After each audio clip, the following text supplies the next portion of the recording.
Hello guys, welcome back to my channel. आप सभी का हमारे चैनल में बहुत बहुत स्वागत है। सो गाइस, आज का हमारा टॉपिक है बायो से रिलेटेड आपका ज़बरदस्त आपका फेवरेट चैप्टर अनावृत बीज, जिसे हम इंग्लिश में जिम्नोस्पर्म कहते हैं।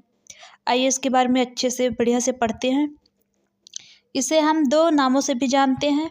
इस क्या नाम है, जिम्नोस्पर्म को अनावृत बीजी या विवृत बीजी से भी जाना जाता है। यह दोनों नेम सेम है। तो आज का चैप्टर हमारा है अनावृत बीजी।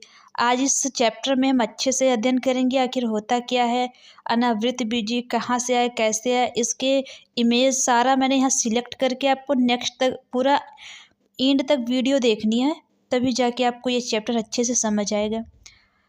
सो गाइस, आइए अपना क्वेश्चन करते हैं। पहले जानते हैं कि अनावृत बीजी होता क्या है।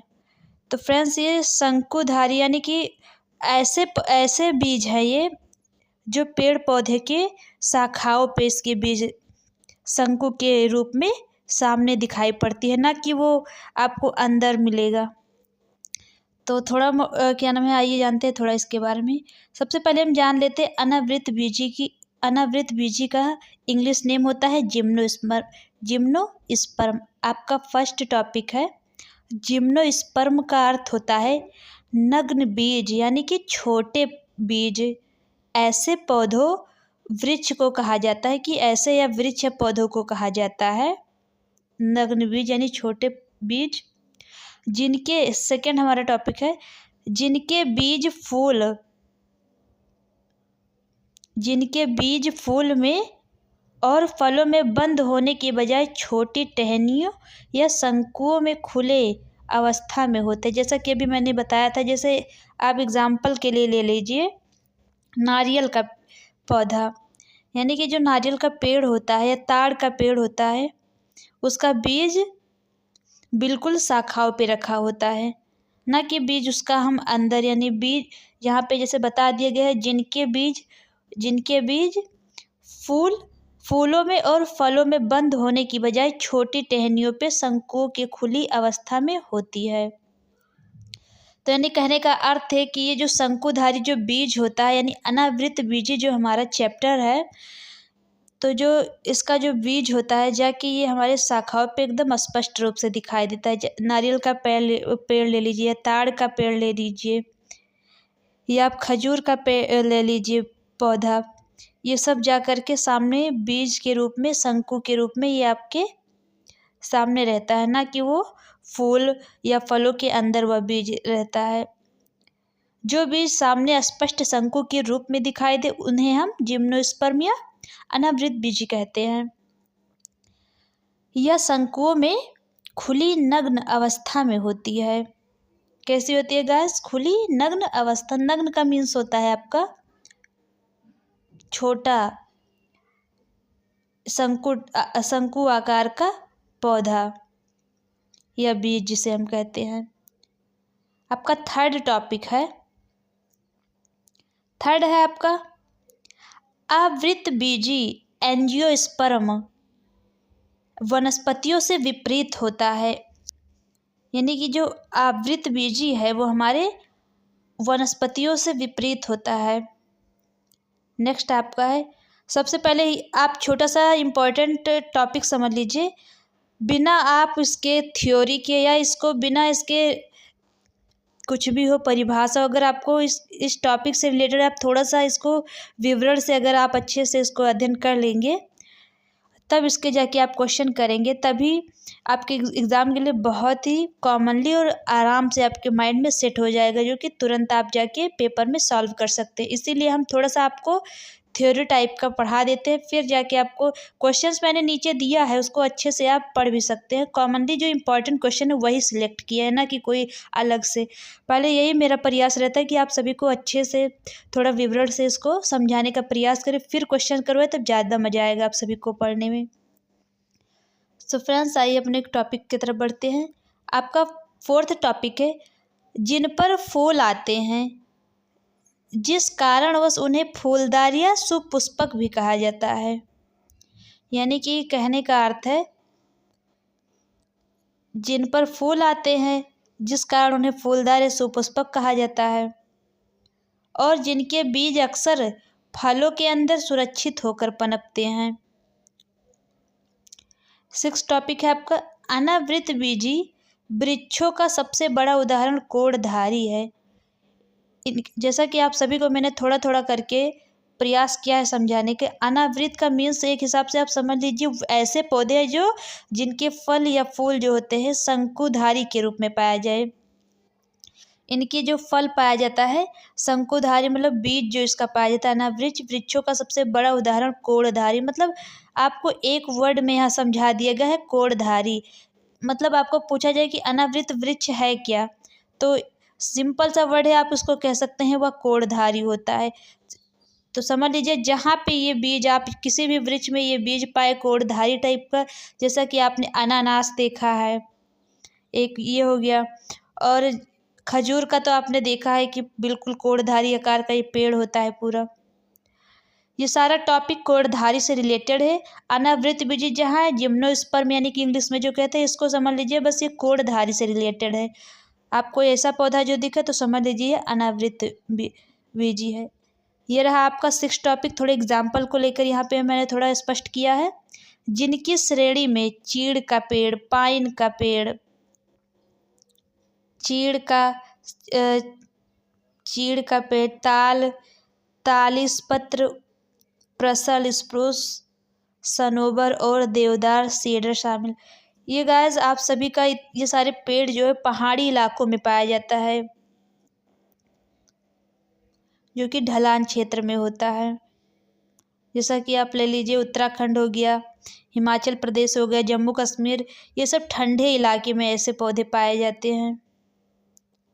आपका 7th टॉपिक है साइकस की पौधा, यानी कि जो कहने का अर्थ है जहाँ ठंडे प्रदेश या पहाड़ी क्षेत्र के एरिया हैं ये अक्सर नग्न यानी कि अनावृत जो पेड़ पौधे हैं ये वहीं ज़्यादातर शामिल होते हैं। साइकस की पौधे जो है आंध्र प्रदेश में, आपका एक एग्जाम्पल पश्चिम बंगाल हो गया, कोलकाता शहर में तैयार की जाती है। इसका बड़ा तना लोगों का ध्यान खींचता है। वर्ष में एक बार इस पर नई पत्तियां होती हैं। कहने का तात्पर्य है जो आप सभी ने देखा होगा बड़े बड़े शहरी इलाके यानी कि ठंडे प्रदेश में शंकुधारी टाइप के जितने भी पेड़ पौधे सब अनावृत की श्रेणी में आता है, यानी कि जिम्नोस्पर्म में आता है। ये सारे के सारे जैसे कि यहाँ वेस्ट बंगाल में बताया, आंध्र प्रदेश में, इन सब इलाकों में सबसे ज़्यादा लंबे लंबे पेड़ होते हैं सबसे बड़े, और कोड़धारी टाइप के पत्ते होते हैं। आपका अगला है गोबर की खाद डाली जाती है, इसका तनक काले रंग का होता है। मतलब इस पौधे को क्या नाम है, गोबर की खाद इसमें पड़ती है, इसका तना इसी के कारण काले रंग का होता है। साइकस के पौधों की कीमत उसकी उम्र के साथ बढ़ती है। कहने का तात्पर्य है साइकस का जो पेड़ है आपका, कह रहा है जब वो धीरे धीरे बड़ा होता है तब वो लोगों के यूज़फुल आता है, यानी कि काम आता है, और धीरे धीरे जितना बढ़ेगा उतना ही वह बहुमूल्य यानी कि प्रीसियस होता चले जाएगा, और जो कि बहुत ही मजबूत होता है, कई क्षेत्र में काम है, जैसे औषधि के रूप में होता है, कुछ क्या नाम है सब इसका फैक्ट्रियों में यूज़ करते हैं, बहुत सारे इसके प्रयोग होते हैं। थोड़ा सा आप जो अनावृत बीज के जो पौधे होते हैं यानी कि आप देख सकते हैं, कुछ मैंने यहाँ पे आपके लिए छोटा सा इमेज लेके आया है समझाने के लिए कि आखिर ये जिम्नोस्पर्म के प्लांट्स जो होते हैं कैसे होते हैं, आप सभी के सामने है। आई होप आप सभी को मेरा छोटा सा वीडियो अच्छा लग रहा होगा। सो गाइस आप सभी देख लीजिए अच्छे से बेस्ट से, जो कि इसी टाइप के लंबे लंबे पत्ते होते हैं, इसके लंबे और शंकु टाइप के होते हैं। जैसे पहले ही आपको बता दिया था, जैसे खजूर का पेड़ हो गया, पाइन का हो गया, ताड़ का हो गया, ये सब पहाड़ी क्षेत्र के हैं, जंगली एरिया के। ये यहाँ बहुत कम मिलता है देखने को, ज़्यादातर ये ठंडे प्रदेशों में होता है। सो फ्रेंड्स सब आइए अपने क्वेश्चन की तरफ बढ़ते हैं। अपना क्वेश्चन देखते हैं। आपका फर्स्ट क्वेश्चन है वे पौधे, पहले तो सबसे पहले ये जान लीजिए, अगर आप विवरण से यानी कि थोड़ा इसके बारे में अच्छे से पढ़ लेते हैं, पहले इसकी परिभाषा इसकी क्या होगी अगर आपसे कोई पूछ ले, अनावृत बीजी पौधे किसे कहते हैं? तो सिंपल सा है, अनावृत बीजी पौधे वे पौधे होते हैं जिनमें शंकु आकार के पेड़, पत्ते या शाखाएं पाई जाती है। लंबे लंबे पौधे जो ठंडे प्रदेशों में पाई जाती है उसे हम अनावृत बीजी पौधे कहते हैं। सो गाइस, आप सभी को मेरा वीडियो अच्छा लग रहा हो, समझ भी आ रहा होगा। चलिए अपने क्वेश्चन की तरफ बढ़ते हैं। आपका फर्स्ट क्वेश्चन है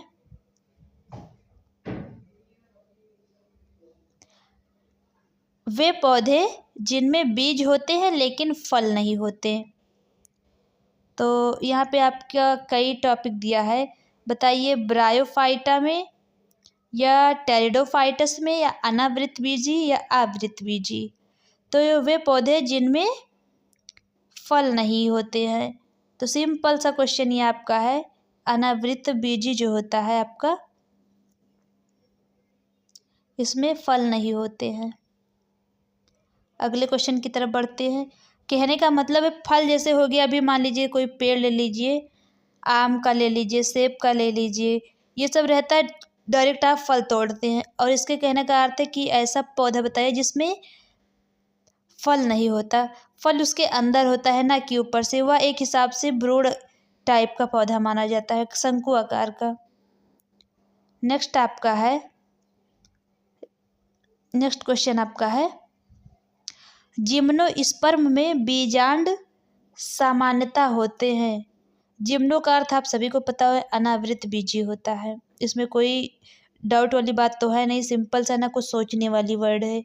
जिम्नोस्पर्म में बीजांड सामान्यता होते हैं, तो किस टाइप के होते हैं? आपका फर्स्ट ऑप्शन है बिटगैमिक और एनाट्रोपस, एंड बी ऑप्शन है बिटेगैमिक और आर्थोट्रोपस, एंड सी ऑप्शन गाइस आपका है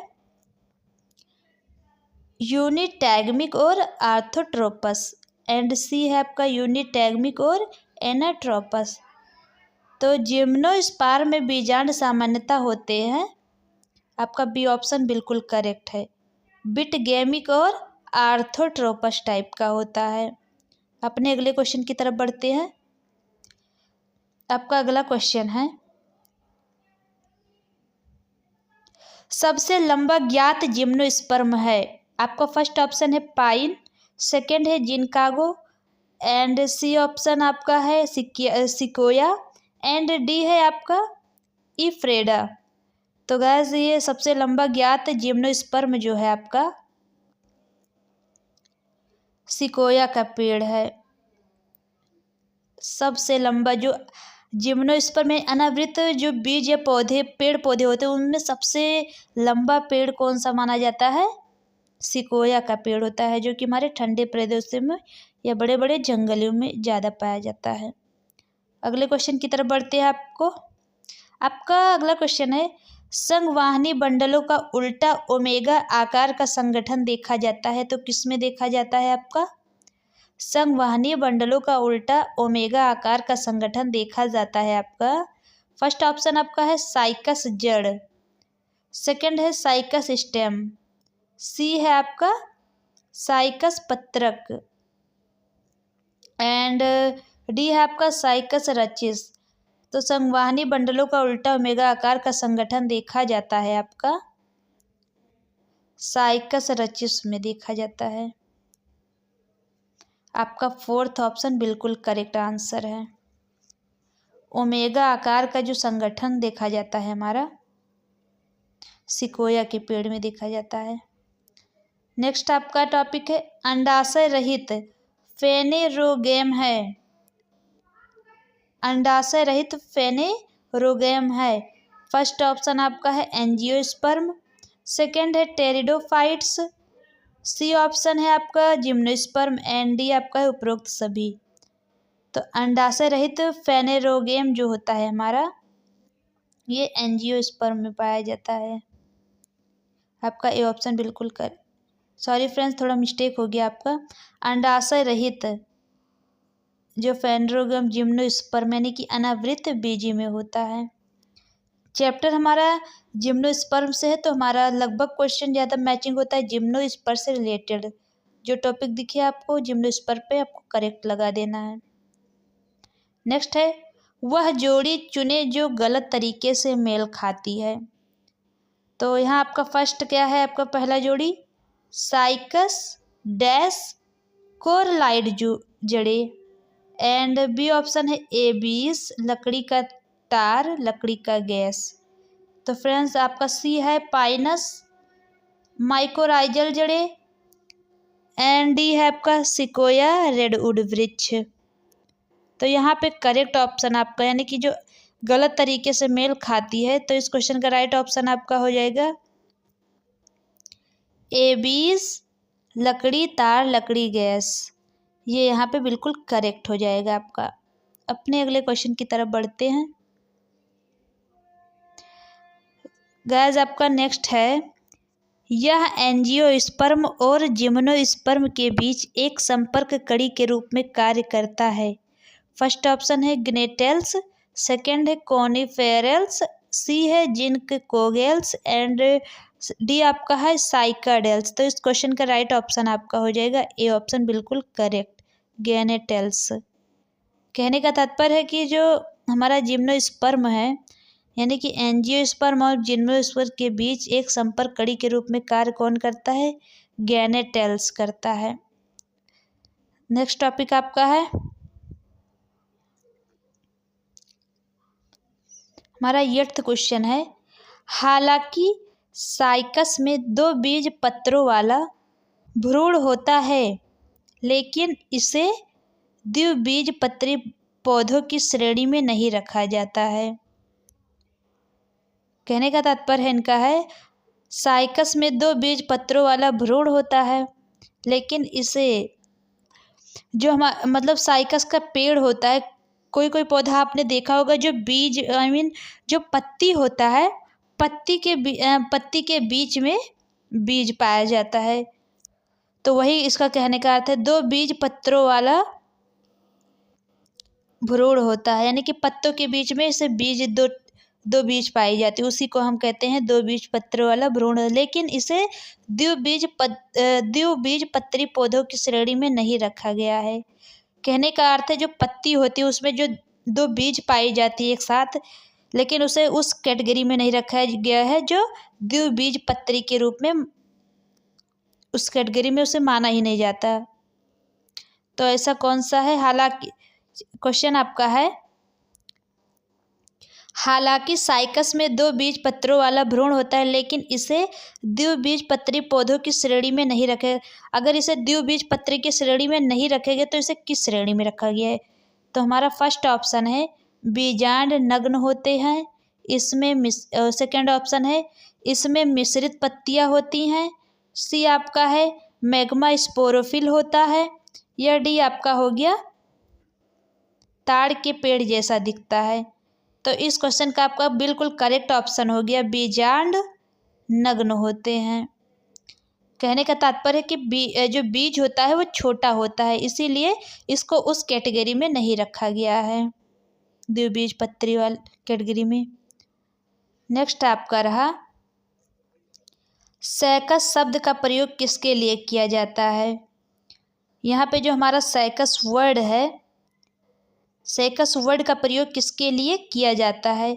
बताइए। आपका फर्स्ट ऑप्शन है पाइनस के पराग कणों के एक्जिन, या पाइनस के पराग कणों की आंत, या सी आपका है पाइनस के पराग कणों के पंख, या डी है पाइनस के बीज के पंख।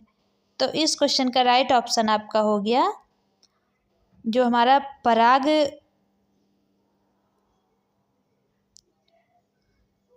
पाइनस के पराग कणों के पंख, यानी कि सी ऑप्शन बिल्कुल करेक्ट आपका है यहाँ पे।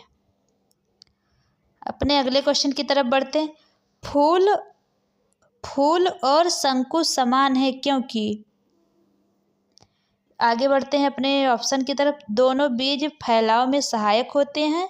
बताइए फूल और शंकु समान है क्योंकि दोनों बीज फैलाव में सहायक करते हैं, या बी ऑप्शन दोनों ही परागण के लिए कीटों को आकर्षित करने के लिए जिम्मेदार हैं, या सी ऑप्शन आपका है दोनों चमकदार और उज्ज्वल हैं, या डी आपका है दोनों प्रजनन संरचनाएं हैं। तो गाइस इस क्वेश्चन का राइट ऑप्शन आपका हो जाएगा फूल और शंकु समान है, क्योंकि दोनों प्रजनन संरचना, यानी कि फोर्थ ऑप्शन आपका बिल्कुल करेक्ट हो गया है। कहने का अर्थ है जो फूल और शंकु दोनों प्रजनन संरचनाएं हैं, क्योंकि बीज क्या नाम है, फूल से भी क्या नाम है प्रजनन होता है बीजों का, और फलों क्या नाम है शंकु यानी कांटों से भी। तो फूल वाला तो कॉमन सा है, जैसे मेरीगोल्ड ले लीजिए आप, यानी कि गेंदा का फूल, और चाहे आप ले लीजिए सनफ्लावर, ये सब फूल के अंदर जो बीज पाए जाते हैं दोनों प्रजनन करते हैं। और जो हमारा शंकु टाइप का है, यहाँ पे शंकु की बात हुई है, फूल में फूल का बता ही दिया है। शंकु कैसे समान होता है, जैसे कि आपको बता दिया है, नारियल का पेड़ ले लीजिए, ताड़ का ले लीजिए, खजूर का पेड़ ले लीजिए, ये सारे हमारे शंकु समान है, क्योंकि इनमें भी बीजों का प्रजनन या पौध होता है। अगला है आपका 11th क्वेश्चन, एक स्वपोषी प्रोकैरियोटिक और नाइट्रोजन फिक्सिंग सहजीवी मौजूद है। तो यहाँ पे जो सहजीवी मौजूद है प्रोकैरियोटिक और नाइट्रोजन फिक्सिंग, आपका फर्स्ट ऑप्शन है चना, सेकंड है साइकस, सी है आपका सिकोया एंड डी है पीनस। तो इस क्वेश्चन का राइट ऑप्शन आपका है साइकस का पेड़। साइकस का पेड़ स्वपोषी होता है। स्वपोषी का मतलब जो अपना भोजन स्वयं बनाता हो, जो पेड़ पौधे, तो यह एक स्वपोषी प्रोकैरियोटिक और नाइट्रोजन फिक्सिंग सहजीवी मौजूद है। तो यह हमारे बी ऑप्शन साइकस में मौजूद है। नेक्स्ट टॉपिक की तरफ अपने बढ़ते हैं। आपका 12th क्वेश्चन है, एक स्वपोषी प्रोकैरियोटिक और नाइट्रोजन फिक्सिंग सहजीवी मौजूद है, किसमें है, शिशिर में, and second option sequoia, third है साइकस एंड फोर्थ है पाइनस। तो अभी बताया है, फिर से रिपीट हो गया क्वेश्चन गाइस। तो इसका आप करेक्ट ऑप्शन जल्दी से दीजिए कमेंट बॉक्स में, अभी जस्ट इसको भी रिपीट करवाया है आपको, जल्दी बताइए। एक स्वपोषी प्रोकैरियोटिक और नाइट्रोजन फिक्सिंग सहजीवी मौजूद है किसमें। सो फ्रेंड्स आगे बढ़ते हैं, हमारा सेकंड ऑप्शन बिल्कुल करेक्ट है, सिकोया में। अपने अगले क्वेश्चन की तरफ बढ़ते हैं। थर्ड आपका है, हालांकि साइकस में 2 बीज पत्रों वाला भ्रूण होता है, लेकिन इसे द्विबीजपत्री पौधे के अंतर्गत नहीं रखा गया है। साइकस में द्विबीजपत्र मतलब उसके जो पत्ते होते हैं, पत्ते में 2 बीज पाया जाता है उसके भ्रूण में, यानी कि पत्तों के बीच में, लेकिन उसे द्विबीज पौधों के अंतर्गत नहीं रखा गया। अभी शायद ये भी क्वेश्चन रिपीट हुआ है, फिर से एक बार रिपीट कर लेते हैं। किसमें नहीं रखा है, बीजांड नग्न होते हैं। कैसे होते हैं, छोटे होते हैं, या मेगा स्पोरोफिल होते हैं, इसमें मिश्रित पत्तियां होती हैं, या ताड़ के पेड़ जैसा दिखता है। तो इसका बिल्कुल करेक्ट ऑप्शन आपका हो जाएगा बीजांड। इसमें जो बीज होती है, साइकस के पत्तियों में जो 2 बीज पाई जाती हैं वह बहुत छोटे होते हैं, इसीलिए इसको द्विबीजपत्री के कैटेगरी में नहीं रखा गया है। नेक्स्ट आपका टॉपिक है, आपका नेक्स्ट टॉपिक है, संघवाहिनी बंडलों का उल्टा ओमेगा आकार का संगठन देखा जाता है किसमें। आपका फर्स्ट ऑप्शन है साइकस पत्रक, सेकंड है साइकस स्टेम, एंड थर्ड है साइकस का जड़, एंड फोर्थ है साइकस रचिस। तो ओमेगा का आकार संगठन देखा जाता है साइकस रचिस में। आपका डी ऑप्शन बिल्कुल करेक्ट है। नेक्स्ट आपका है यानी कि 15th क्वेश्चन, सबसे लंबा ज्ञात जिम्नोस्पर्म कौन सा है। मतलब कहने का तात्पर्य है हमारा जो अनावृत बीजी पौधा है सबसे लंबा कौन सा होता है, विश्व का सबसे लंबा जिम्नोस्पर्म का पौधा। का फर्स्ट ऑप्शन है पाइनस, सेकंड है इफ्रेडा, थर्ड है सिकोया, एंड फोर्थ है आपका जिनकगो। तो इस क्वेश्चन का बिल्कुल करेक्ट ऑप्शन आपका हो जाएगा पाइनस का पेड़। बिल्कुल करेक्ट है आपका। कौन सा क्वेश्चन है सबसे आपका पेपर में ये बहुत इंपॉर्टेंट क्वेश्चन हो गया है, जो कि इसमें पूछ सकता है विश्व का सबसे लंबा जिम्नोस्पर्म का पौधा कौन सा है। तो आप तुरंत यहाँ पे करेक्ट ऑप्शन लगाएंगे पाइनस का पेड़। यहाँ पे आपका बिल्कुल करेक्ट ऑप्शन है। अगले क्वेश्चन की तरफ बढ़ते हैं। सॉरी गाइस, यहाँ थोड़ा सा मिस्टेक हो गया, नहीं सही है, सिकोया का पेड़।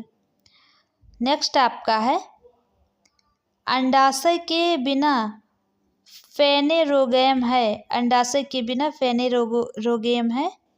आपका फर्स्ट ऑप्शन है एंजियोस्पर्म, सेकंड है टेरिडोफाइट्स, थर्ड है जिम्नोस्पर्म एंड फोर्थ है उपरोक्त सभी। ये हमारा टॉपिक से पूरा क्या नाम है अनावृत यानी जिम्नोस्पर्म से रिलेटेड है। तो यहाँ आपको कॉमनली है कि आप सभी जान गए होंगे इस क्वेश्चन का करेक्ट ऑप्शन। अंडाशय के बिना फेनेरोगैम क्या होता है, जिम्नोस्पर्म होता है। बिल्कुल करेक्ट ऑप्शन है आपका। आपका थर्ड ऑप्शन बिल्कुल करेक्ट है, यहाँ पे जिम्नोस्पर्म। अगले क्वेश्चन की तरफ बढ़ते हैं अपने। फूल और शंकु समान है क्योंकि दोनों चमकदार या उज्जवल हैं। गाइस ये क्वेश्चन सारे फिर से रिपीट हो गए, चलिए बढ़िया है और अच्छे से आपका यहाँ पे लर्न हो रहा है अच्छे से। आप नोट्स ज़रूर बनाया करिए ताकि इसको अपना चैप्टर वाइज अगर टॉपिक्स आप लिखते हैं उसको अच्छे से पूरा जितने इंपॉर्टेंट क्वेश्चन लगे आप लिखा करिए, अच्छे से याद करिए। सारा मैंने यहाँ पे मतलब कॉमनली जितनी इंपॉर्टेंट क्वेश्चन है उसी से रिलेटेड मैंने यहाँ सिलेक्ट किया है, आपको अलग से पढ़ने की कोई ज़रूरत नहीं पड़ेगी। तो इस क्वेश्चन का करेक्ट ऑप्शन आपका हो जाएगा फूल और शंकु समान है क्योंकि दोनों चमकदार या उज्जवल हैं, या दोनों परागकण के लिए कीटों के आकर्षित करने के लिए जिम्मेदार है, या दोनों बीज फैलाव में सहायक करते हैं, या डी ऑप्शन है दोनों प्रजनन संरचनाएं हैं। तो इसका कहने का तात्पर्य है कि फूल और शंकु समान है क्योंकि ये दोनों प्रजनन संरचनाएं हैं, यानी कि दोनों में फल फूल विकसित होते हैं, फूल और शंकु दोनों प्रकार के पौधों में। यहाँ पे आपका डी ऑप्शन बिल्कुल करेक्ट है। अपने अगले क्वेश्चन की तरफ बढ़ते हैं। का प्यारा सा क्वेश्चन है 18 क्वेश्चन। जिम्नोस्पर्म में बीजांड सामान्यता होते हैं। यहाँ पे इसका अर्थ है जो हमारा जिम्नोस्पर्म यानी कि हमारा अनावृत बीज है वह नॉर्मली कैसा होता है। तो कैसा होता है ये हमारा साइंटिफिक के द्वारा नाम रखा गया है, जो कि हर एक पौधों को अलग अलग कैटेगरियों में डिवाइड कर दिया गया है। तो इसी टाइप जैसे लंबे पौधे होते हैं, कटीले होते हैं, तो उसको यहाँ अनावृत बीजी के नाम से जानते हैं, और इंग्लिश में जिम्नोस्पर्म में, यानी कि और कोई इसमें नेचुरल सा पौधा होता है ना कि उसको कहीं गॉड के द्वारा उसका नाम रखा गया हो। नॉर्मली ये हमारे साइंटिफिकों द्वारा सारे कैटेगरी को रखा गया। तो यहाँ पे पूछा है कि जो बीजांड होता है, यहाँ बीजांड को भी साइंटिस्टों द्वारा इसका नाम रखा गया। फर्स्ट ऑप्शन है यूनिटैगमिक और आर्थोट्रोपस होता है। सेकंड है आपका बाइटैगमिक और आर्थोट्रोपस होता है। थर्ड है आपका बिटगैमिक या एनाट्रोपस होता है। या डी फोर्थ ऑप्शन यूनिटैगमिक या एनाट्रोपस होता है। तो इस क्वेश्चन का फ्रेंड्स करेक्ट ऑप्शन आपका फर्स्ट हो जाएगा, यूनिटैगमिक और आर्थोट्रोपस के रूप में रखा गया है। अपने अगले क्वेश्चन की तरफ बढ़ते हैं। आपका नेक्स्ट है जिम्नोस्पर्म में बीजांड होते हैं। फ्रेंड्स फिर से रिपीट हो गया, इस क्वेश्चन का राइट ऑप्शन आपका हो जाएगा यूनिटैगमिक और आर्थोट्रोपस। इसका बिल्कुल करेक्ट ऑप्शन ए हो जाएगा। वह युग्म चुने जो गलत सुमेलित है, यानी कि वह ऐसा ऑप्शन चुनिए जो बिल्कुल गलत है हमारे जिम्नोस्पर्म से रिलेटेड। तो यहाँ पे हमारा फर्स्ट है साइकस कोरलाइड से जुड़े, ए बीज लकड़ी का टार लकड़ी के गैस, या थर्ड आपका सिकोया रेडवुड वृक्ष, या पाइनस माइक्रोइजल जड़े।